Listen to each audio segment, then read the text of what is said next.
శ్మశానంలో ఆయన కూర్చోపోతే ఉగ్రభూతాలు వచ్చి ఓళ్ల మీద పడిపోయి ప్రజల్ని సత్కార్యాలు చెయ్యనివ్వవని అక్కడ కూర్చుని తాండవం చేసి వాళ్ళని కూర్చోబెడతాడు.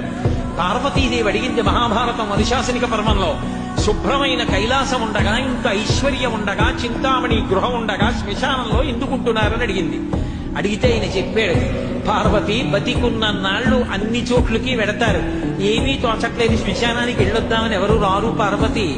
నేనంతవాణ్ణంటాడు, పొడుగ్గా ఉన్నానంటాడు, తెల్లగా ఉన్నానంటాడు, పండితుణ్ణంటాడు, పద్యాలు నాకు నోటికొచ్చంటాడు, ఉపన్యాసం చెప్పగలనంటాడు, నాకు పాటలొచ్చంటాడు, నేను నాట్యం చేస్తానంటాడు, నేను అధికారినంటాడు, నా దగ్గర డబ్బుందంటాడు, నేను పాట పాడగలనంటాడు. ఇన్ని ఉన్నాయనుకున్న వాడిలోంచి ఊపిరి బయటికి వెళ్ళిపోయిన తరువాత వాడిని తీసుకెళ్లి 4 కొత్త కర్రల మీద పడుకోబెట్టి చాప చుట్టి తాడు కట్టి పైన నూలుబట్ట కప్పి తీసుకొచ్చి అన్నీ తీసేసి కర్రల మీద పడుకోబెట్టి కాల్చేస్తుంటే జీవుడు లేచి నిలబడి పుర్రె పగిలిపోయిన తరువాత కన్న కొడుకు కూడా స్నానం చేసి వెళ్ళిపోతుంటే చీకటి పడిపోయాక, అయ్య బాబోయ్ చుట్టూ ఉగ్రభూతాలు, నా వాళ్ళన్న వాళ్ళు లేరు, వీళ్ళని నమ్ముకున్నాను, ఒక్కడు లేడని ఏడుస్తుంటే నేనున్నాను రా అని చెప్పడానికి నేను కూడా లేకపోతే చచ్చిన వాడు 1000 మాటలు చచ్చిపోతారని అక్కడ ఉన్నారు పార్వతి, నా కర్మకాలక్కడ లేనన్నాడు.